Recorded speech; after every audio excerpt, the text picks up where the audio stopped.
Olá, pessoas! Podcastirmãos.com literário entrando no ar. Eu sou o Paulinho, estou aqui com a esposinha que gostaria de chamar o seu filho de Aloísio, de tanto que foi traumatizado pelo Aloísio Azevedo. Aloísio!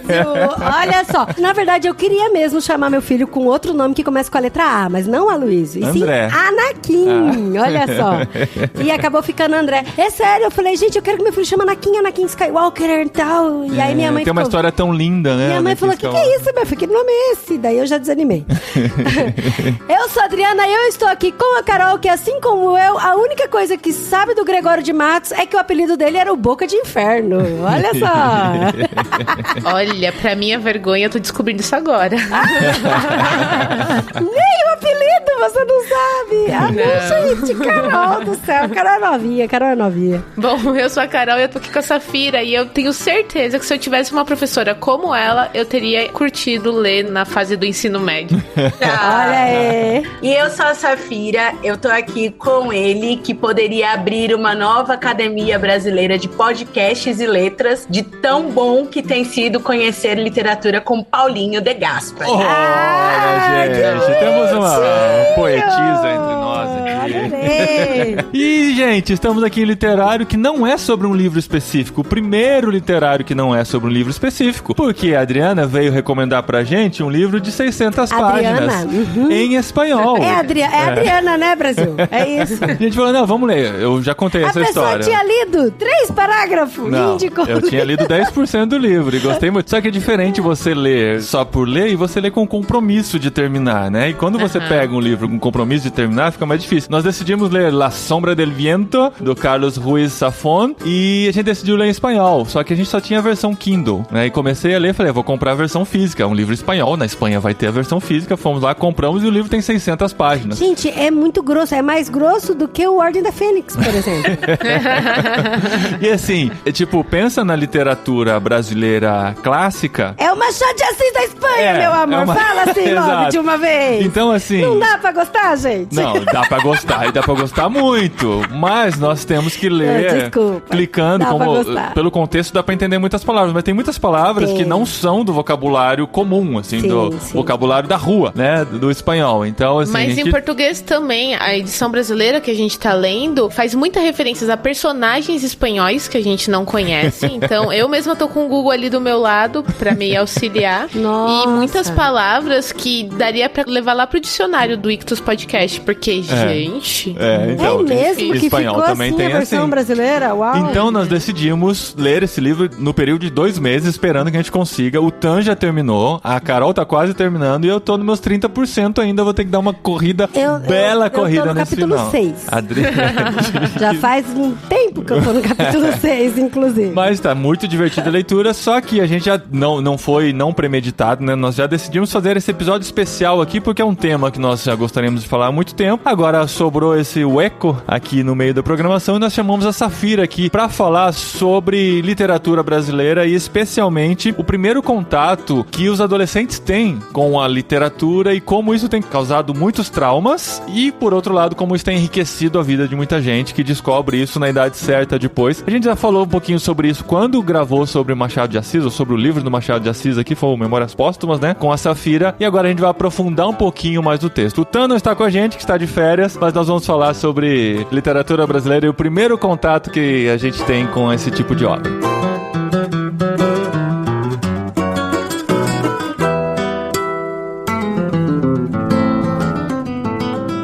Trouxemos a Safira aqui com a gente para ajudar a gente a entender qual é a situação hoje, né? Porque nós prestamos nossos vestibulares nos anos 90, eu e a Adri pelo menos. Na verdade, assim, para resumir, eu trouxe a Safira aqui para ela curar meus traumas.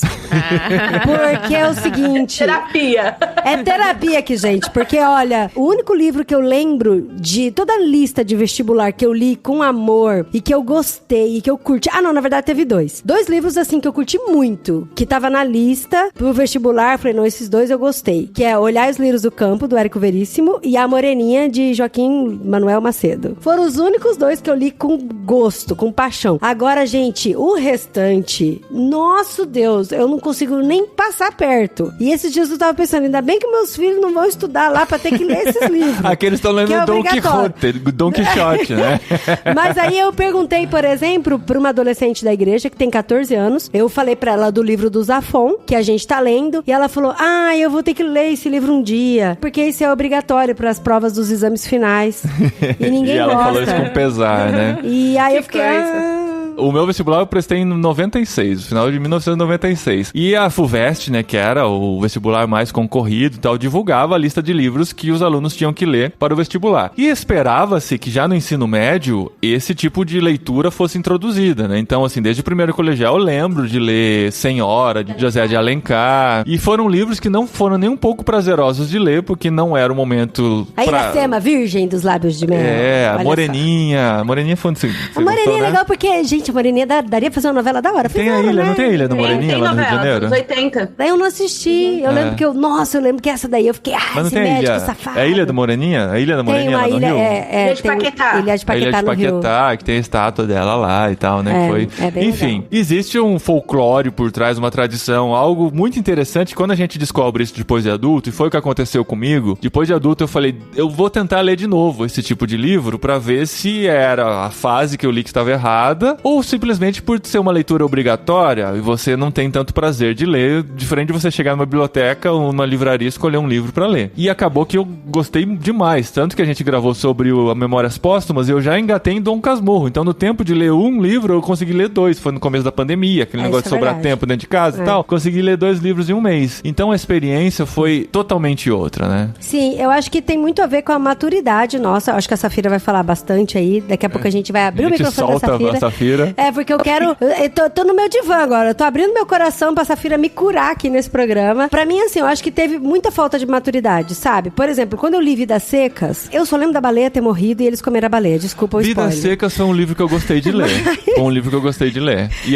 Não mas lembro eu lembro que teve uma trama... eu lembro bastante coisa. Eu lembro que teve toda uma trama que envolvia guerra, que envolvia injustiça social, que envolvia fome. Os meus professores, eles faziam uma lista e aí depois cobravam um resumo e aí faziam uma pergunta de múltipla escolha e era isso, sabe? Não tinha aquela, sabe assim, de, por exemplo, quando eu vou explicar pras pessoas sobre Star Wars, a gente tava com uma visita aqui em casa e a pessoa nunca tinha assistido nenhum filme de Star Wars. Aí a gente falou, então, e tem os personagens? Tem o personagem A, o personagem B, a gente não vai contar muito e tal. E a gente introduziu uma sinopse de Star Wars, a pessoa assistiu o filme inteiro do Rogue One, que não é nem da trilogias, né? Das trilogias. Da trilogia de trilogias, né? Não, ele é canônico, mas ele não é das trilogias. E aí a pessoa falou, nossa, chegando em casa, eu vou assistir todos os Star Wars. Mas por quê? A gente contou dessa forma empolgante. Agora o professor joga em cima da mesa, vamos ver o que tem de lista aqui, ó. Tem essa lista, tem esse, tem que ter que ler Vidas Secas, tem que ler Iracema. Não, e assim, eu acho que tem um agravante. No meu caso, assim, eu vou ser bem sincera, eu nunca tive aula de literatura na escola. Eu tô sendo, assim, bem sincera, porque eu tinha excelentes professores. Olha, a parte gramática, interpretação de texto, isso aí tive legal. Mas eu, Carol, só fui conhecer o que era literatura e a importância dela quando eu fui fazer um cursinho pré-vestibular na PUC. Nossa. Gente, mas assim, não é matéria obrigatória literatura, não? Não faz parte? Eu lembro que no colegial eu tinha a matéria literatura. Além do português, da língua portuguesa, né? Tinha a matéria literatura. Aí, assim, era aquela coisa pesada, assim, de estudar os períodos literários, aquela coisa meio desconectada. Então, eu gostei disso quando eu fui fazer faculdade de comunicação, já casado, e a gente entrou na história da arte. E a história da arte anda paralela à história literária. Aí você fala, caramba, isso então que é o realismo, isso que é o romantismo, e como fica legal isso, a coisa... Agora, quando fica só assim, quais são as características do renascimento, do renascentismo? Uma lista de coisas que você tem que decorar pra acertar na prova.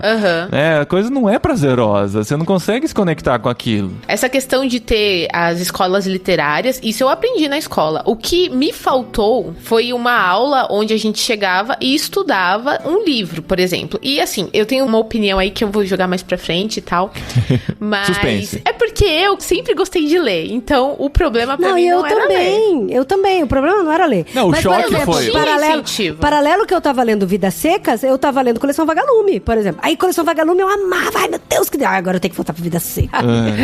O choque foi essa transição, né? Das aventuras infanto-juvenis pra um livro denso que fala sobre infidelidade conjugal, fala sobre questões muito mais pesadas, como a fome, como a violência e tal, que é uma coisa que a gente não tá acostumado. Cagado, a gente sabe. Eu acho que todos os ouvintes devem saber disso também, porque passaram por essa fase da vida. É que eu vi o filme, gente, eu lembrei, fiquei com vergonha. Então, e eu assisti os filmes na escola. Os filmes eu assisti. Nossa, olha, e aí sim, menor de idade assistindo Macunaíma, assisti Vidas Secas, né? Assim, nada a ver, mas a aula de inglês que eu tinha na minha escola era a professora colocando um clipe do 50 Cent, eu sei lá mais quem. Nossa, e como você é jovem, agora... Carol. E eu ainda sou mais velha que a Safira, hein? Então, assim, infelizmente, eu fui conhecer a literatura brasileira, juntamente com a portuguesa, na faculdade. Aí eu tomei um choque, gente, porque os professores da faculdade, eles não esperam que você... Ai, sério, que você não teve isso no ensino médio? Que pena, né? Ai, vem aqui, que o tio te ajuda. Pega na minha mão aqui, né? Que eu vou ler pra você, né? Exatamente. Eu lembro de um episódio muito marcante dessa minha trajetória literária, que a gente foi pra São Paulo, acho que foi, né? Morava no interior de São Paulo, fazia essas excursões, assim, culturais, isso era bem legal, escola pública. E a gente foi assistir o teatro, a dramatização do Morte e Vida Severina. De João Cabral de Melo Neto. Aí, gente, eu sei. E é uma... Depois que eu fui descobrir, na verdade agora eu fui descobrir, faz uns 2 meses que eu lembrei da música e fui pesquisar, é uma obra do Chico Buarque. Ele fez um álbum sobre Morte e Vida Severina, então era um musical com as músicas do Chico Buarque. Eu achei essas músicas... Olha que genial. O engraçado é que eu tinha música na minha cabeça desde que eu vi aquele musical, aquela peça de teatro, nunca mais ouvi. Até cantei pra Adri, tem uma música aqui assim, vou ver se eu acho. Aí eu fui pesquisar do Chico Buarque. E isso foi muito legal. Eu falei, caramba, que história legal, quero ler esse livro. Aí, assim, uma coisa puxou a outra, eu fui lendo o livro conectando com a história do teatro. Então, esse tipo de coisa foi importante, né, pra incentivar. E eu acho que isso faz toda a diferença, né? Queria primeiro dizer pros meus alunos aqui, nesse momento eu espero que vocês estejam agradecendo a Deus, porque vocês não passam por TED na minha aula. Isso aí. Porque eu tenho esse problema com aulas tediosas. Eu falo pra eles assim, eu fui aluna, inclusive da faculdade, e a gente tem aqueles professores que nos dão desespero de assistir a aula, porque não passa a hora, você não entende nada, e eu sempre quis ir na contramão. O meu maior medo é ser uma professora que não comunica direito com os alunos. É um bom medo. Eu tenho pavor, assim. Por isso que na época do online, pra mim, foi desesperador, porque eu não conseguia ver expressão. Então, às vezes, quando eu olho pros meus alunos e percebo que eles estão com uma expressão, assim, meio perdida, eu tento recalcular a rota, eu tento mudar o formato que eu tô explicando, pra que eles não tenham traumas gerados pelas minhas disciplinas. E eu não tive esse problema como aluna. Eu tive um professor no ensino médio, Fábio Castanjan, do Colégio Mackenzie, que ele era impressionante como ele era bom professor de literatura. Como ele trazia a forma dos livros, dos escritores pra gente, que a gente ficava apaixonada. A gente podia não conseguir analisar no nível do Fábio, mas a gente se apaixonava pelo texto, a gente se apaixonava pelo livro por causa dele. Então, eu não passei por esse trauma. Eu sempre gostei muito desde ensino médio por causa dele. Então, vocês vão contando essas histórias, eu fico com uma dor no coração, assim, de gente, toda uma geração que odeia Machado de Assis à toa. É muito isso. E conversando com alguns amigos meus, né, porque essa conversa, né... Rolou um tweet polêmico, né? É isso. Eu sigo o Felipe Neto, tá, no Twitter. Foi bem forte, né? O que ele falou deu bastante repercussão, né? É claro que se a gente falasse a mesma coisa, não seria o mesmo barulho, sim, mas... Ele falou alguma coisa sobre que tem uma geração que foi totalmente desestimulada a ter gosto por leitura, porque foi introduzido muito cedo livros como Machado de Assis e a Luiz de Azevedo, e aí por não ter maturidade, não aprenderam a ler, não aprenderam a degustar, a apreciar, então hoje não leem nada. É uma geração que não gosta de ler. É uma coisa que a gente já falou por aqui também, e tá até confirmando um pouquinho. Mas a gente não é Felipe Neto. nós somos Felipe Neto pra sermos cancelados, né? Mas não sei se eu concordo ao pé da letra com o que ele escreveu, mas enfim, ele levantou essa polêmica. Ele falou que é um desserviço, né? O ensino de romantismo e realismo na escola é um desserviço. Ah, tá. É isso aí que, né, que é o estilo do Felipe Neto. Esse termo desserviço, eu não vou concordar com o Felipe Neto, eu concordo com a essência do que ele quis dizer. De quando a gente fala que eles são muito novos, e aí eu queria pensar no seguinte, aluno tem muito de perguntar assim na escola, pra que eu vou usar isso, né? Então, a literatura, ela passa por esse questionamento. Quando a gente pensa no seguinte, que ela é um reflexo de uma cultura, então quando o Paulinho fala que a arte caminha com a literatura, a história caminha com a literatura. Sim. Hoje eu comecei com o primeiro ano do ensino médio a falar de arcadismo. Eu preciso trabalhar com eles a Inconfidência Mineira. Os poetas árcades, eles participavam da Inconfidência Mineira, que era uma tentativa de libertar o Brasil de Portugal. É interessante isso, que assim, eles não decidem, a partir de hoje, vamos começar o arcadismo. As regras do arcadismo são as seguintes, né? É uma evolução, então. Quando você entende a história, você entende os movimentos artísticos, a arte literária faz sentido pra você. Sim. Com o primeiro ano, introduzir trovadorismo. A gente vai entrar agora nas escolas literárias. Eles precisam entender a Idade Média Alta e Idade Média Baixa. Então, quando a gente começa a conversar, e aí a gente fala, por exemplo, que a maior fanfic da Igreja Católica foi as Cruzadas, né? De você falar, vamos falar em nome de Deus. Na verdade, os caras queriam ter mais terra, mais poder. Sim. Então, cria toda uma fanfic, mas os caras que criaram a fanfic ficaram sentadinhos lá na terra deles e mandaram a galera, vai lá vocês, explode tudo e a gente fica aqui. E aí, como que funciona nas minhas aulas? Existem muitos filmes, desenhos, músicas, teatros que trabalham a Idade Média. Então, hoje eles assistiram um trecho de Bela Adormecida pra entender a Alta Idade Média. Ai, meu Deus, Safira, você é maravilhosa, Bela Adormecida. Eu achei que você fosse falar, sei lá, as Cruzadas, Ben-Hur. Não, a Bela Adormecida, desenho clássico da Disney. Muito e eles viram cavaleiro, eles viram reis, eles viram impérios, viram vassalagem. Então, o que eu entendo que a literatura, ela é uma forma de nos fazer sonhar, de nos fazer criar, de nos fazer sair de um contexto atual e nos transportar. Ela é reflexo de uma cultura, ela é reflexo de um período da história.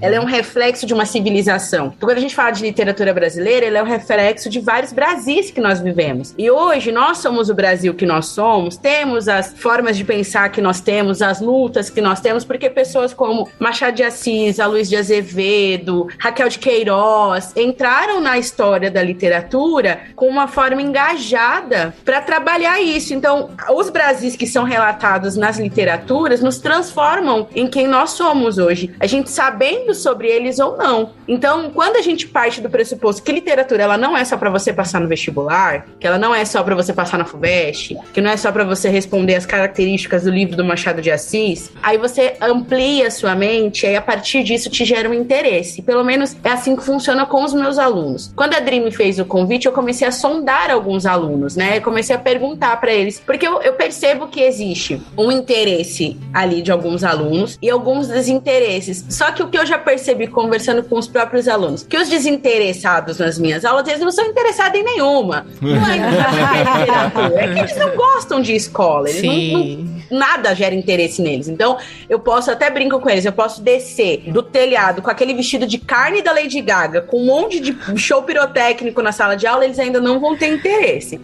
Mas quem tem um mínimo de interesse escolar e tem um contato comigo, geralmente eles consomem melhor a literatura, eles conseguem gostar. Eu perguntei para alguns ex-alunos que tiveram, por exemplo, o primeiro no ano do ensino médio com um outro professor e depois estiveram comigo. E eles falaram, quando você entrou, a gente começou a entender diferente a literatura. Porque ela não é isolada. Então, a gente pensa assim, literatura é um conjunto social. Eu falo pra eles, o que hoje nós estamos vivendo vai virar literatura. Crise política, crise sanitária, crise econômica, vai virar literatura, vai virar arte, vai virar cinema, vai virar história. Então, isso aconteceu, né? A gente tem, por exemplo, ali no período final ali de Machado de Assis, começo ali do pré-modernismo, parnasianismo. A gente vai ter aquelas escolas literárias que são simbolismo e parnasianismo, que elas são só arte pela arte mesmo. Mas quando a gente entra ali no final do realismo, que vai caminhando para o pré-modernismo, a gente tem muitas nuances da abolição da escravatura. A gente tem a mulher, quando ela começa a ter voz. Raquel de Queiroz, ela é brilhante, ela é pouquíssimo conhecida, mas ela é brilhante na luta do feminismo. Ela tem uma fala que ela fala: um dia eu vou ver mulher, podendo escolher o curso na faculdade que ela quiser, podendo mandar em si própria, decidindo destinos do Brasil, tais como os homens. E hoje a gente tá vivendo isso. E ela escreve isso na literatura dela. Então a gente percebe devia ser um absurdo, né? Uma afirmação como essa naquela época. Isso explica muito a época em que ela vivia, né? É um registro histórico. Eu falo isso pros meus alunos. A gente começa a perceber como a gente evolui como sociedade quando a gente conhece a sociedade da década de 30 do século 20, por exemplo. Então, a gente percebe muita coisa, muitas nuances, muitas lutas, que hoje a gente é o Brasil que a gente é por causa da literatura, por causa da arte, por causa das lutas em formatos artísticos que existiam naquela época. Só que o problema, e aí não é possível gostar de realismo e romantismo aos 14 anos se você impõe realismo e romantismo na escola como matemática. Porque geralmente quando eu entro na sala de aula e o professor de matemática saiu e tá aquela lousa lotada de álgebra, eu fico, pelo amor de Deus, onde começa, onde termina? Porque que o X teve número aqui embaixo, que lugar que ele vira número. Então, e assim, os meus alunos, eles estudam muito matemática, mas a gente sabe, vamos ser bem sinceros aqui, quando a gente sai da escola, aquela matemática que é usada em sala de aula nunca mais é usada. A gente usa matemática todos os dias, mas não aquela de sala de aula. E quando a gente traz a literatura para esse mesmo lugar, de ser uma coisa que você vai usar aqui, na faculdade você vai riscar um xizinho, e esse xizinho certo você passa no vestibular, esse xizinho errado você vai ter que tentar de novo, isso acaba com a literatura, ela se transforma na matemática de exatas, que não vai servir pra absolutamente nada, a não ser tirar teu sono na hora de Safira, o Tan não tá aqui, o Tan é matemático, não está aqui pra defender a matemática. Tá? Não fala mal da matemática, porque eu sei que, assim, existe, é claro que você tá brincando com isso, mas existe todo um motivo pra estudar a matemática daquele jeito, vai ajudar o raciocínio, o desenvolvimento, só que a gente, o pensamento. Até mesmo essa questão do formato que se ensina matemática em sala de aula tem se tornado isolado, porque a gente, pra que serve a matemática da sala de aula? Pra que serve a física da sala de aula? Pra passar no vestibular. E aí, como dizia um grande amigo nosso, Renato Ribeiro, se eu morrer um dia antes do vestibular, eu desperdicei toda a minha adolescência. Então, quando eu entro em sala de aula e eu quero que os meus alunos se conectem de alguma forma com Machado de Assis, que é pra mim, um dos escritores brilhantes. Machado de Assis é 1000 anos melhor que Camões, porque ele se conecta com a realidade que ele vivia, né? Então, é isso. Como os caras se conectavam com a realidade, eu quero que os meus alunos se conectem com a realidade. Talvez isso as escolas não pontuem, é que a literatura, ela não é morta. Então, a mesma forma que Machado de Assis, no século XX, se conecta com a realidade que ele vive ali, que era um problema gigantesco de uma burguesia completamente alienada, a gente vive isso em 2022. E nós temos aí Emicida pra falar sobre isso, Criolo, Rashid, tem uma galera que tá mostrando isso. Ó, a gente tem uma sociedade alienada e o problema tá rolando solto aqui. Então, quando a gente mostra que a literatura, ela não é morta, que um dia Machado de Assis se conectou com a sociedade, hoje o Emicida também se conecta, e os dois se conectam de alguma forma, isso transforma pra galera. Então, geralmente eu ponho pros meus alunos, eu vou falar de naturalismo, que é uma das escolas que eu acho mais brilhantes também a nível social, do tanto que os caras escancaram um problema social. A Luiz de Azevedo, por exemplo, ele põe um cortiço. Eu já pensei direto. Naturalismo é cortiço, é pombinha. Ele dá um tapa na cara de todo brasileiro com esse livro. E quem faz isso de uma forma muito bonita e fez aí o último álbum, foi um tapa na cara de uma forma muito brilhante. Foi o Gabriel Pensador, não? Gabriel Pensador também. Mas assim, o Emicida chama Majur, chama Pablo, bota Belchior na música dele. É o Amarelo? Isso, Amarelo, incrível. Então, eu trabalho Racionais MC junto com o naturalismo, a galera fala, cara, faz sentido a obra de arte literária com a música. Então, pra gente fazer essa galera gostar de literatura, ela precisa sair desse campo que ela só serve pra passar no vestibular e que ela faz parte da nossa história. Então, hoje a gente se comunica do jeito que a gente se comunica, consome o tipo de arte que a gente consome, porque ela foi construída com a arte, com a literatura, e ela vai se consolidando e vai acompanhando a sociedade, né? Muito bem, recadinhos, esposinha? Vamos pros recadinhos? Tem mais alguma coisa? Não, gente, eu quero cancelar o Zafon, e trazer o Cortiço pro próximo literário, olha aí. Tá bom.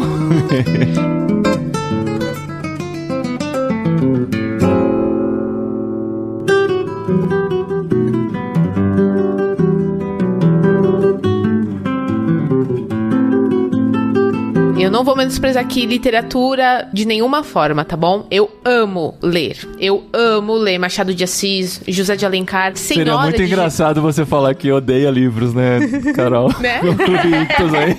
A moça do Clube Ictus. Eu tô aqui só pelo dinheiro. E eu amo também outros tipos de literatura. Camilo Castelo Branco, pra mim, é fantástico. Ai, Amor de Perdição é uma das minhas histórias favoritas. Ele é um autor português, né? Não tem nada a ver com a literatura brasileira. Mas eu sinto muita... Não é raiva, mas eu fico, assim, muito chateada quando as pessoas, elas menosprezam a literatura brasileira porque o português é difícil. Então, vamos ler. E desculpa, Adri, eu amo Harry Potter, mas vamos ler Harry Potter. Vamos ler Harry Potter, É maravilhoso. gente. E eu gosto, É uma entendeu? Vamos delícia, ler. Harry Potter. Nossa, é maravilhoso. As Vamos ler palavras O que Senhor você não dos Anéis. conhece são só as palavras que ela inventou, né? Porque o resto é tudo palavra do vocabulário corrente, né? isso é Tranquilo. Sim. Mas assim, eu fico muito... dá vontade de dar na cara da pessoa quando a pessoa fala assim, ah não, mas Jane Austen é muito difícil. E eu entendo que você pode não gostar do que ela escreveu. Jane mas Austen não é difícil não, gente. Pelo Então, amor. mas usar isso como desculpa, como um artifício pra... Ah, eu não gosto de literatura, entendeu? Brasileira. Sabe, eu não tive bons exemplos no meu ensino médio, mas eu aprendi a gostar desses livros porque a importância que eles têm, como a própria Safira falou, histórica. Clarice Lispector, vocês já pararam pra assistir uma entrevista com ela? A mulher, ela falava de um jeito muito singular, né? Ela tinha ali um problema na fala, e o fato de ter um sotaque assim nordestino bem acentuado, e a cabeça dela, que ela era sempre muito evasiva nas entrevistas dela, que fantástico! E quando você lê aquela mulher e você vê o que ela fez com a Macabea, e ai, gente, como não gostar de uma tia dessa, sabe? É impossível não me apaixonar, não se apaixonar, entendeu? Que a mulher, assim, era fantástica, entendeu? Eu fico muito triste quando eu ouço complicado, isso. porque assim, por exemplo, pra mim o que foi, assim, difícil é porque quando eu tinha 13 anos, 14 anos, eu queria ler história, eu queria ter emoção, sabe? De começo, meio e fim. Por isso que eu fiquei muito triste de não ter conhecido a Agatha Christie na época que eu tinha 13 anos. Eu acho que eu ia ser a doida da Agatha Christie, que eu ia consumir pra caramba. Então, por exemplo, eu lembro que eu li Um Cadáver Ouve o Rádio, que foi da coleção Vagalume, e eu fiquei maluca, porque eu precisava saber por que o rádio tava ligado, quem que matou o cara, sabe? Essa intriga toda, né? E aí eu fui ler Os Pequenos Jangadeiros, A Ira Perdida. Você leu Os Pequenos Jangadeiros? Sim. Os Calaveros do Diabo, sabe? Um monte de livros do... Eu lembro do Um Leão em Família. Você leu Um Leão em Família? Não, esse não. É da coleção Vagalume nunca também. nem ouvi falar. Desse Leão em Família eu também dos não. populares, assim. Mas tava lá na lista. Aqui, a gente comprava o livro da coleção Vagalume. Aí atrás, né? Tinha todas as capinhas dos outros livros, assim. A gente ia fazendo tipo um álbum de figurinhas, assim, no que... O que a gente isso ia era lendo. muito legal. Mas isso era uma literatura infanto-juvenil que geralmente que é escrita pra ser mais empolgante mesmo, né? Então, não dá pra mas comparar. é porque tem uma história, tem tipo, o Escaravelho do Diabo dava medo, sabe? Você ficava, nossa, o que vai acontecer? A Ilha Perdida, os 3 meninos, sabe? E você, sabe, tem um começo, meio fim, um plot twist, tem tudo isso. A gente pode comparar com os filmes hoje, né? Os filmes mais mastigadinhos, que entregam aquilo que você quer ver, depois você vai assistir... Qual que é aquele do Oscar que a gente assistiu lá, do cowboy lá? Como é que chama? Ataque dos Cães? Isso, Ataque dos Cães. Ataque dos Cães. Só que assim, é um filme que quem quer ver uma aventura estilo Transformers, por exemplo, não vai gostar. Fofo, não, você tá sendo injusto. Não, gente. Tá sendo, você comparar a coleção Vagalume com Transformers. Ué, mas Transformers é ação, aventura, começo, Não, mas meio, porque, fim, assim, catarse, tudo. Não, mas ó, o Ataque dos Cães... Ataque dos Cães o é Ataque um- dos Cães é o cotidiano, é ali o Exato. dia a dia. Só É que- tipo Boyhood, sabe? Mas Exato. pra mim, pra mim... Só que a gente gosta. Mas pra mim, por exemplo, é um novelão grande que eu queria saber do resto da história deles, É. sabe? Assim, eu falo, ai meu Deus, Mas menino, Boyhood eu não vou ver mais, sabe? É. O Ataque dos Cães também, Ataque queria dos saber Cães, onde que ia parar mas, aquilo, mas sabe? é uma história, mas não parou em lugar nenhum, você sabe, né? O negócio, assim, acabou o filme porque, tipo, acabou o tempo do filme. Ele porque contou... acabou o tempo do Eu filme. amo esse tipo de filme, eu amo. Eu gostei também. Só que assim, é tipo, a gente tem uma história pra contar aqui, vamos contar até aqui só, que já tá bom, sabe? Não precisa saber o que aconteceu acabou. com ele, que morreu, se teve filho, nada. Acabou, acabou porque e é acaba esse trecho assim, que você quer sabe? que conte. E tem muita história dessa linha mais artística da literatura, que é isso, você acompanha a vida de uma pessoa naquela fração lá, você pega uns ensinamentos. Por exemplo, os livros que eu gostei de ler na época, que tiveram essa empolgação, que tiveram essas histórias, que foi quase até meio que novela, sabe? Que foi a Moreninha, que foi muito assim, a Moreninha, que é uma menina inocente e tal, que morava numa cidade muito pequenininha, aí chegaram os estudantes lá, o bonitão de medicina, e aí você fica, ai meu Deus, eles vão se namorar, ai meu Deus, eles vão gostar, e aí o cara dá uma humilhada nela, aí você fica, agora ela vai dar por cima, sabe, assim, vai empolgando e tal. Daí de repente cai no seu colo assim, pra você ler Macunaíma, daí você fica, sabe, eu não sei, Safira. Qual que é o seu problema com Macunaíma, Adri? Além de ter nascido daquela maneira? E foi o Otelo, né, que fez o papel, grande Otelo. O Clube Ictus fez, né, o Macunaíma, não fez a leitura? Sim, a gente fez diário o diário de leitura, foi muito legal. Eu participei com eles do... Aí, ó. E você falando mal do Macunaíma desde o começo aqui, Adri. Agora, Macunaíma, Adri, você precisa entender que ele não é uma história linear, ele é uma rapsódia, e você precisa de muita criatividade pra ler. Então, é tipo ler Alice, cara. Ler Alice, você precisa estar muito criativo pra acompanhar as nuances da Alice, de cresce, fica pequena, e chora e nada, e conversa com a carta, e zomba da rainha. Então, eu acho que falta essa preparação, assim, pra saber o que você vai encontrar. Porque se você for pro Macunaíma com a cabeça, eu tô esperando uma coleção Vagalume, você vai ler igual você indo pra A Sombra do Vento esperando o Harry Potter. Não vai encontrar. Para de falar do meu Harry Potter. Ele tá tão perdido com o Harry Potter. Não fui eu que falei do Harry Potter aqui primeiro. Mas Safira, é isso. você leu Harry Potter, Safira? Você tá num ritmo...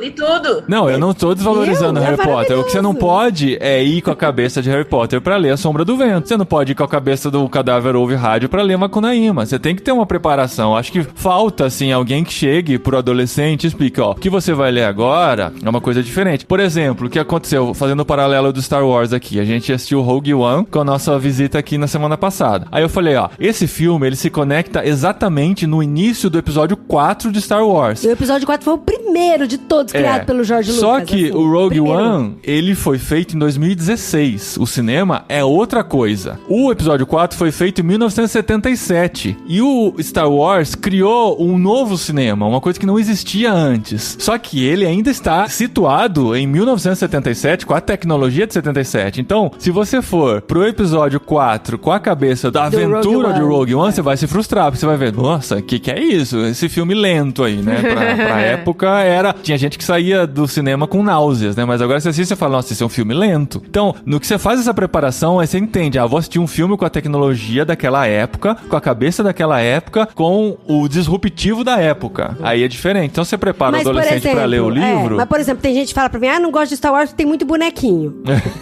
Já me falaram isso. Aí eu explico, porque, gente, a Guerra nas Estrelas envolve planetas, então eles fizeram personagens diferentes de seres humanos, porque nos outros planetas, sim, são raças alienígenas. Então, e foi, tipo, há muito tempo atrás, uma galáxia muito distante. Sim. Então, assim, não é nem perto É isso que eu tô falando. Essa preparação é muito importante. Vamos falar de Star Wars, então. Vai ter muita gente que vai pra Star Wars com essa cabeça. Eu tô esperando o filme de hoje, não é? É muita gente que vai pra Macunaíma, Machado de Assis, o Cortiço, o que quer que seja, com a cabeça terminado, usando de novo o exemplo de um Harry Potter, que é um ritmo feito pra geração de hoje, ou talvez a geração que já passou até, mas é outra coisa. A gente precisa entender isso e a gente precisa preparar nossos adolescentes pra lerem com essa cabeça, né? Sim, eu acredito que a proposta da literatura em sala de aula é porque se fosse pro cara ler só o livro e tacar pau no gato, ele podia fazer isso em casa, né? Não precisava ter a ideia da literatura. Mas a proposta da literatura é você contextualizar a ideia do período literário ali que ele tá vivendo, né? Então, o período literário, ele não nasceu sozinho. Segunda-feira, às 10 da manhã, acordou romantismo. Na quarta-feira, às 11 da manhã,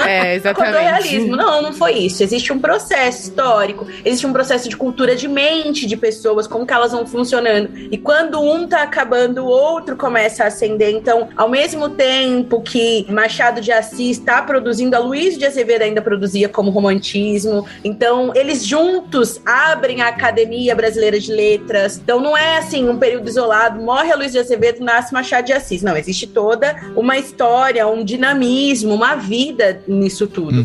Então a ideia escola você precisa contextualizar o seu aluno. E uma coisa que, se você é professor e tá ouvindo esse podcast, você precisa lembrar que a cabeça do seu adolescente hoje, ela tá repleta de informação, ela tá recebendo muito estímulo, ela não consegue mais parar. A gente tem menos de 50% da nossa sociedade hoje é leitora. E se a gente vai pro público adolescente, é menos de 30%. Uau, que é leitor. Uau. Então a gente tem 70% de adolescentes mais, né, que não leem. Eu tenho alunos que falam, professora, a única coisa que eu li na minha vida foi Diário de um Banana. Tu nunca leu nada depois da infância. Porque o celular, as redes sociais, os vídeos de 3 minutos. Esses dias eu vi no Netflix. Tem agora pra você assistir o vídeo em velocidade de 1.5. Tem, já tem algum tempo. Série, entendeu? A gente tá numa geração que tá na velocidade 2.0. E a gente precisa entender como isso tá funcionando. E ajudá-los a sair disso. Então não dá pra você fazer um aluno que assiste filme no Netflix, no 1.5, ouve áudio no WhatsApp, 2.0, porque eu não consigo, eu sou uma idosa. Se eu botar no 1.5, eu tô já me embanando. Então, e eles fazem tudo ao mesmo tempo, né? Ao mesmo tempo. Enquanto ele tá assistindo o filme no 1.5, ele tá ouvindo áudio no 2.0 aqui. Então, a mente dessa galera tá efervescendo. Infelizmente, nós não estamos expandindo mais o cérebro. A gente tá fazendo tudo para que ele diminua. Então, a evolução do ser humano tá começando a regredir. Então, a gente precisa pensar nisso. Então, não dá para você pegar, por exemplo, Quincas Borba, que para mim é um dos livros mais bem feitos pelo Machado de Assis, enfiar num menino e querer que ele leia e que ele entenda sem você trabalhar isso junto com ele. Não adianta. A gente vai ler agora A Hora da Estrela, vou ler com o 3º ano, e a gente tem trabalhado os personagens de formas isoladas. Quem era a Macabeia? De onde ela veio? Quem são as Macabeias que a gente tem hoje? É um livrinho fininho, muito legal, muito bem escrito, só que Clarice Lispector já gera um bloqueio com a galera. Então, Clarice Lispector escreve Macabeia. Quem são as Macabeias hoje? Então, a gente vai procurar, por exemplo, no Fantástico. O Fantástico já falou sobre várias pessoas que são personagens muito parecidas com Macabeia. Você precisa trabalhar com ele não só a proposta cultural ao que o livro foi produzido. Você precisa trabalhar a proposta de quem era a autora, por que ela escreveu o que ela quis escrever, por que a Macabeia é a Macabeia, por que o Quincas Borba era o Quincas Borba, e como isso se conecta com hoje. Então, por exemplo, eu tenho um poeta dos escravos, da 3ª geração do romantismo, que ele vai escrever lá sobre o problema da escravidão, ele escreve sobre o navio negreiro, e cara, a gente vive em 2022 muitos problemas com questões raciais, porque ele é um cara que ele é filho de escravos livres, ele é preto e ele vê que galera preta tá apanhando, tá sendo escravizada, e ele começa a dar voz pra esse problema na literatura dele, e ele era muito eloquente. Então qualquer pessoa que o ouvia em sarau, em praça, ouvia e falava, cara, o que esse cara tá falando aí faz muito sentido, tem razão. E hoje a gente tá em 2022, a gente ainda tem muito problema direcionado a racismo. Vocês precisaram fazer um podcast recentemente, ainda precisamos falar de racismo, a parte 2, e provavelmente vão vir de Vamos fazer a parte 3. Porque ainda precisa que pessoas se levantem para falar isso. Precisam de poetas dos escravos em 2022. Então, quando eu falo isso para os meus alunos e ponho, por exemplo, aquela série documental, que na verdade ela é ficcional, mas baseado numa história que foi muito assustadora, que é Olhos que Condenam, dos 5 do Central Park, que foram 5 meninos que foram acusados sem provas nenhuma de um estupro. E aí, eu conecto o Navio Negreiro com essa série, que é o que essa galera consome, eles falam, caramba, eles começam a pensar, pô, ainda bem que esse cara fez isso nessa época, o que mais que ele escreveu? Ainda bem que ele se posicionou nesse período desse jeito, porque assim, quando Castro Alves começa a pisar no acelerador desse tipo de literatura, todo mundo que tá em volta dele se contagia com o que esse cara tá falando e começa a incomodar as pessoas. Então, qual é o final dessa história? A princesa Isabel assinando ali, contrariada, a gente sabe, mas ela assina ali a carta de euforia, mas isso começa numa movimentação literária, numa movimentação artística. Então, quando eu pontuo isso para os meus alunos, e aí eu trabalho a empatia deles, aí eles começam a falar, nossa, faz sentido. Então, professor, não dá para você trabalhar mais nenhuma disciplina isolada. Você precisa trazer a questão de uma civilização, que nós estamos em sociedade, que a gente precisa exercer empatia. E aí, isso daí, você começa a gerar um interesse. Poxa, eu tenho autores que foram empáticos na época deles, eles sofriam esse tipo de problema, e não acaba ali na terceira geração do modernismo, com a Raquel de Queiroz falando do problema da seca no Nordeste, com os 15, de criança que morre de sede, de criança que morre de fome. Isso não acabou lá, existe hoje. Então, se eu pesquiso, se eu jogo na internet, aí a galera fala, poxa, ainda bem que a Raquel de Queiroz se manifestou lá atrás. Ainda bem que o Vidas Secas foi escrito. Sim. Porque é a peregrinação de uma galera ali que tá passando fome. Tá passando fome. Que sonha em dormir numa cama, num colchão. Olha que loucura. Essa era o sonho da Sim, a Vitória do Vidas Secas. Ela queria dormir numa cama. E a gente vive isso hoje. Não precisa nem pro Nordeste. A gente pode viver aqui em São Paulo, Mogi das Cruzes. Então, quando a gente trabalha a literatura de uma forma correta, a gente vai trabalhar empatia, a gente vai trabalhar política, a gente vai trabalhar senso crítico. Porque o que a gente tem de literatura que mete pau em governo corrupto, e a gente ainda vive isso, a galera começa a se mobilizar. Esses dias, eu trabalhando com o ensino médio, eles viraram e falaram, professora, ensina pra gente como é que funciona a política, como é que funciona os 3 poderes, a gente só ouve falar. Então aí eu falei, cara, dá pra trabalhar isso em literatura, dá pra trabalhar isso com língua portuguesa, porque eles começaram a perceber que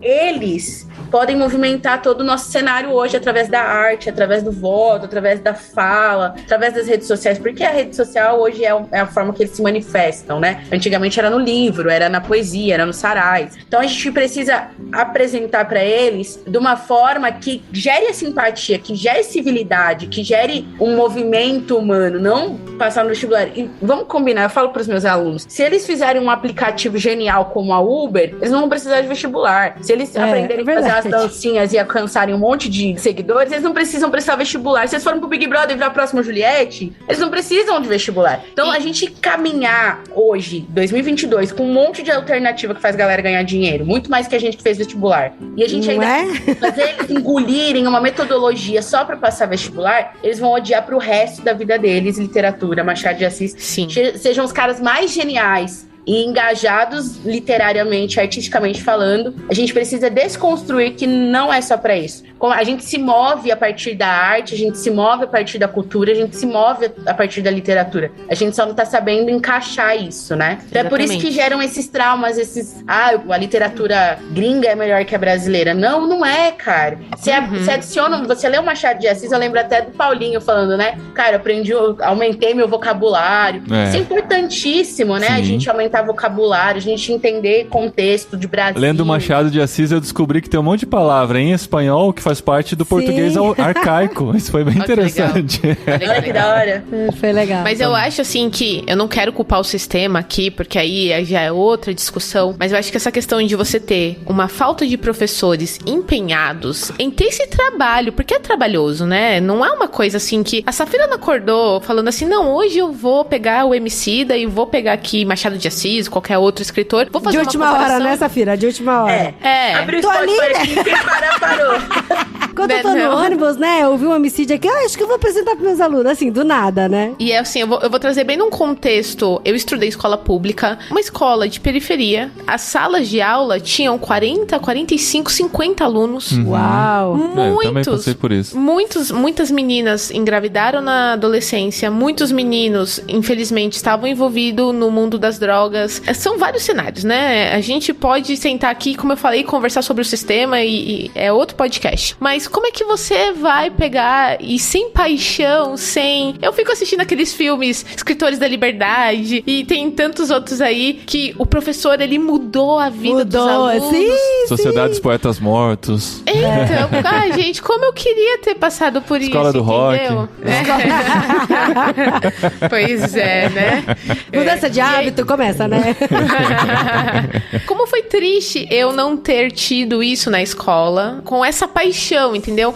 Eu tive excelentes professores, e eu sei que muitos ali tinham uma super vontade de querer fazer e acontecer, mas da vontade até a execução, né, é assim um caminho muito longo, e vários fatores, né, fazem a pessoa desanimar e tal. Eu falo, se eu tivesse uma Safira como professora, putz, eu teria prestado vestibular muito mais animada, mas ó, da minha turma de 40, 45, 50 alunos, 3, 4 prestaram vestibular. entendeu? Então, essa questão de, eu vou ler isso aqui pro vestibular, e quem nem vai prestar, né? E quem não tá nem aí? Quem depois daqui da sala de aula vai ter que sair pra ir trabalhar ou cuidar do filho que tá em casa? Então, assim, a literatura, ela é maravilhosa, mas infelizmente a gente sabe que não é todo mundo que tem acesso a ela, né? Mas é porque tem essa mudança, né? Que a Safira falou, que a gente tem que entender que a literatura faz parte da nossa vida, porque faz parte da nossa realidade, porque tá conectada com a história. E a gente é feito de história. E às vezes a história se repete, ou a história explica o que a gente vive hoje. Então é essa mudança de mente que a gente tem que ter, né? E é interessante porque, assim, a gente, igual, por exemplo, o pessoal fica, ai, que bonitinho, seus filhos leem. Muita gente fala pra gente, nossa, eu acho que a quantidade de livros que seus filhos leram foi muito mais do que eu li em toda a minha vida, sabe? E fala que acha que é bonitinho e tal. Só que pra gente é sempre um trabalho de contextualização. A gente tenta fazer, assim, não tão brilhante igual a Safira faz com os alunos dela, mas a gente tenta contextualizar as histórias pra eles e trazer contato de livros e livros em português também, que a gente acha que é importante eles lerem. Eles já estão lendo livros em espanhol e já continuando lendo livro em português. E quando eles veem que a história tá contando algo que tem a ver com a literatura que eles leram, eles ficam malucos. O André leu As Aventuras de Tom Sawyer, que é do Mark Twain, e aí a gente vendo um filme, alguma coisa assim, alguém citou Tom Sawyer, ele, ai, nossa, que da hora, esse livro eu li. A gente viu, acho que mais de um filme, assim, mais de um filme, tipo, citando de Tom repente Sawyer. a gente consegue, igual quando você compra um tênis, aí você vê que todo mundo tem o seu mesmo tênis, né? Quando você lê um livro, aí você começa a reconhecer ele nas outras obras também, né? Fala, nossa, caramba, nossa, tava aí e tal. E aí ele falou, nossa, mamãe, que legal. Então é gostoso, né? Quando você reconhece, né, a história e você reconhece a literatura em outros ambientes que não a literatura somente, sabe? E é por isso que eu falei pra Safira, né, Saf, a gente tem que gravar esse programa, porque eu mesma tenho dificuldade com a literatura brasileira por conta de tudo isso que a gente falou durante o programa. Aí a Safira falou pra mim, a literatura brasileira foi muito injustiçada. A gente tem que trazer justiça pra literatura brasileira. Eu falei, então é isso.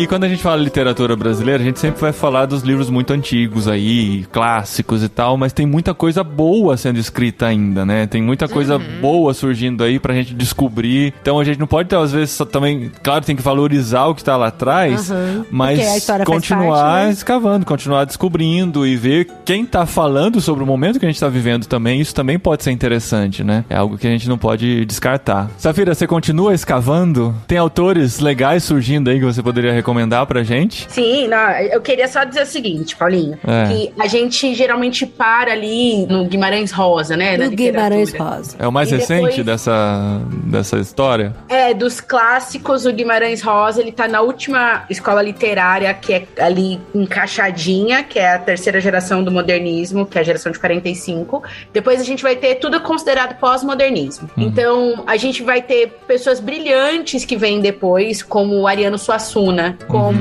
tem um autor que ele é conhecido como literatura marginal, que é o Sérgio Vaz. Esses caras vão vindo aí Jorge depois. Amado também? Jorge Amado, ele é a segunda geração do modernismo. Ele é mais antigo, Isso, ele é ali da década de 30, ele vai ser o neorrealismo, porque a literatura dele tem muito do romantismo pela estrutura, mas é muito realista pelos engajamentos que ele propõe ali, né? Principalmente ali na Bahia. Mas a gente vai ter ali depois a Ariano Suassuna, e aí vai vindo. E aí hoje a gente tem autores que produzem 2021, 2022. Tem o Gabriel Caetano, que inclusive a galera adolescente costuma gostar, porque ele vai trabalhar muito fantasia urbana. Então, que legal! Essas coisas aí que a gente vê muito... Marvel, Avengers, DC... Isso, essa galera, o Gabriel Caetano, ele é curitibano, e ele tem um livro que chama Os Indomáveis. E ele é de uma história urbana que tem essa questão de super-herói brasileiro. Cara, é genial mesmo. Que legal. E tem também uma autora que ela é conhecida como Cyberpunk na Amazon, né? Inclusive, ela fala muito de ficção distópica. E ela é do Ceará, é a Ana Andrade. É muito legal, muito legal. Ela, inclusive, ganhou a oportunidade de produzir um spin-off chamado Estava com Saudade. É muito legal. E tem o Paixão Sob as Estrelas, que são livros dela. O spin-off dela é do livro Elegidos, né? Que é um livro mais antigo dela, e ela fez esse spin-off que bombou, estava com saudade. Então ela é cyberpunk, que vai trabalhar ali de distopia ficcional, e o Caetano que vai falar sobre a Marvel Brasil, né? Então a gente tem muita gente produzindo coisas legais ainda. Não literatura ficcional, mas que vai falar um pouco sobre relacionamento, maternidade, vida, e é uma escritora que tem um potencial gigantesco. É a Fer Vitzvix também. Ela e o esposo estão escrevendo literatura hoje. O Rafa tá escrevendo também? Nossa, eu não sabia. Eles lançaram um livro juntos, né? Agora, Casal Imperfeito, sim. A Fê gravou com a gente já lá no Vocari sobre comunicação. 5 dela não tinha nem 2 mil seguidores ainda. 2 mil não. Não tinha nem 10 mil. Ela bem começando assim no Instagram, porque ela fazia alguns vídeos pro YouTube antes, tava migrando pro Instagram. Hoje ela já tem 700 mil, acho que tá perto de 1 milhão de seguidores no Instagram já. Nessa época, acho que a Fer não tinha nem a pretensão de ser uma escritora, né? A maternidade que foi levando ela pra isso. Sim. Mas é uma escritora Fernanda Vitvitsky, pra registrar aqui o nome dela. Sabe um autor que, assim, eu li o livro dele, foi tão gostoso, eu acho que ele veio numa época tão boa, assim, pra mim, da pandemia, quando a gente não tava com cabeça muito falar. Pra ler. A gente já citou ele aqui. Já? E ele é o peixe grande do mês. É o Emílio Garófalo, Emílio. Ele fez uma série de livros curtinhos, pequenininhos. E, gente, eu li o livro dele, acho que em 2 dias, assim, que foi uma historinha de amor, que aconteceu no aeroporto, aí como eles se conhecem, aí tem todo o lance do perfume, aí ele cita a música. Gente, é muito gostoso, assim. Emílio Garófalo Neto. E são livros que dá pra indicar pra adolescentes de 12, 13 anos. Não, nessa onda a gente tem a Francine Walsh, que acabou de lançar um livro pela The Pilgrim, que é sobre ficção. E tem uma galera aí surgindo. E o Guilherme Amarino também, amigo nosso aqui, que tá parceiro do Ictus, também escreveu um livro chamado Lanterna de Mar, que tem no Kindle Unlimited. E no Unlimited tá de graça. É um conto, assim, né? Que ele lançou como e-book. Gente, ele escreveu tantas histórias já. Ele escreveu histórias pra criança. Tem uma história que é tão triste. Vai. Ele mandou pra gente o PDF, o mas mundo ainda vai conhecer Guilherme Amarino e sua obra literária. Além do Projeto Solo, né? Que também é uma obra literária que eles produzem lá. Os Guilhermes são uma bênção pra nossa geração.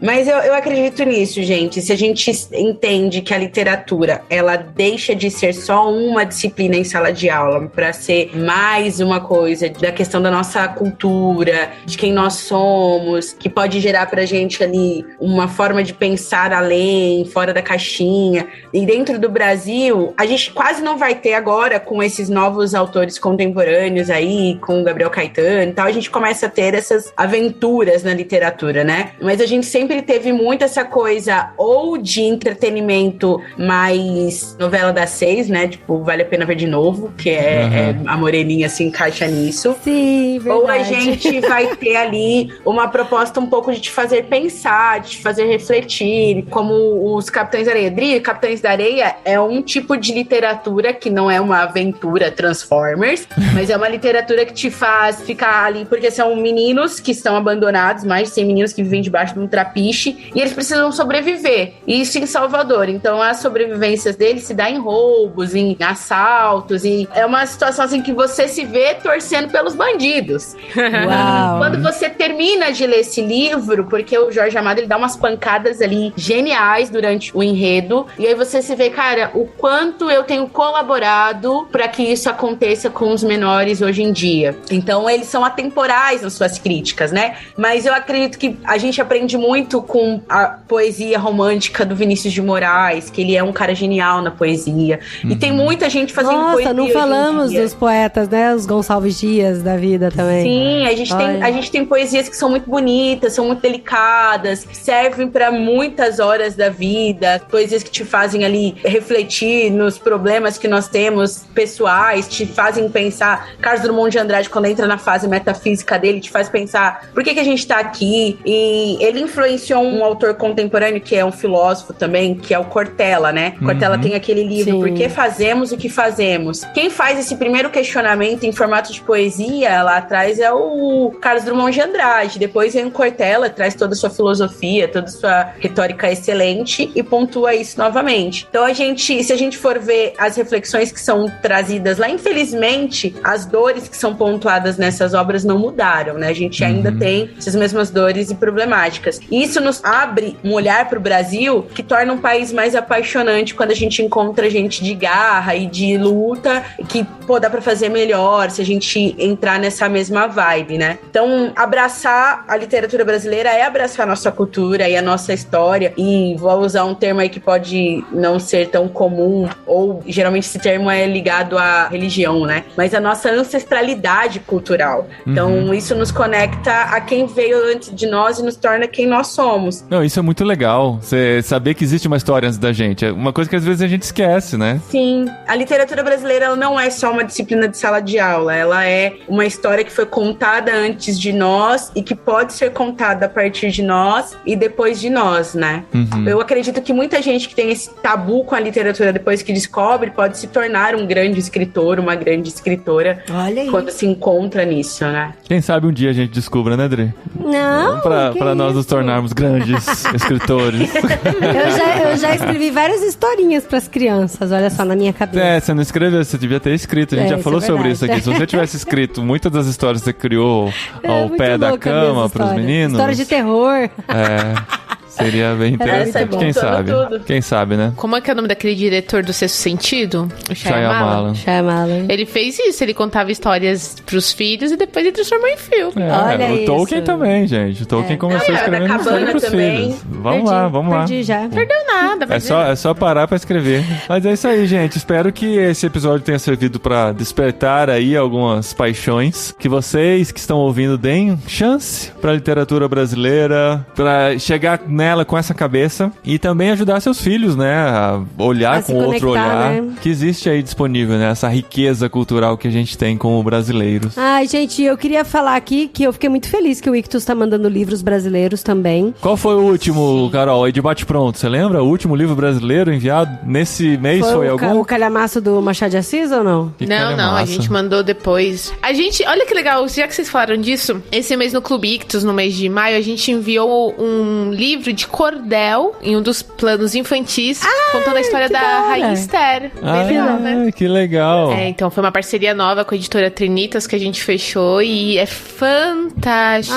Eu fiquei tão apaixonada quando eu vi pelos stories. É uma pena a gente não receber mais. Você lembra qual plano que foi? Só pra criar o gostinho. Foi no Tartaruga. De que idade? Plano Tartaruga. Dos 7 aos 10 anos. 7 aos 10. Então, gente, Clube Ictus tá aí enviando livros preciosos todo mês pra vocês, de acordo com a faixa etária, de acordo com o seu gosto. Tem de tudo. Pra conhecer, entra em ictus.com.br. Pra quem não sabe como escreve, ICHTHUS.com.br, Ictus. E a gente... Não tem I depois do CH? Nossa, Dri. Ai, Mas é direto isso, não. Ué, gente, não é Ichitus, é Ictus. Então tá bom. ICHTHUS. E vocês continuam com os podcasts também aí. Nosso literário faz parte também da grade do Ictus Podcast. Tem o No Barquinho, tem a Conversa de Peixe Grande. Sim, estamos com algumas novidades. Eu não sei se eu estou liberada pra contar, mas tá de férias, ele só vai ficar sabendo quando voltar. Vai, solta. Eu vou contar aqui porque realmente já tá na hora da gente divulgar a curadoria do Plano Mar, que aí é o xodozinho de muitas pessoas, ela vai mudar. Mas, se você acha que o Guilherme Marino vai sair, tá muitíssimo enganado. A gente engordou aí o caldo e junto com o Gui, a gente tá trazendo o Contemporama pra ser o curador do Plano Mar. Que legal! Que massa! Então a gente tá muito empolgado, os meninos, eles são fantásticos, né? Se você não acompanha o trabalho deles, tá na hora lá de conhecer. Contemporama é um podcast aí que fala sobre cultura pop. Que gravaram sobre Harry Potter. E não me chamaram, eu fiquei brava com o Gui. Pamplona, né? Com o Pedro Pamplona, eu fiquei brava com o Gui. Falei, eu queria tanto ter participado, palhaçada. Tem uma mágoa aí pra ser tratada. Mas a gente ainda vai gravar sobre Harry Potter aqui e não vai chamar eles, só de raiva. Não, eu quero chamar o Gui, sim.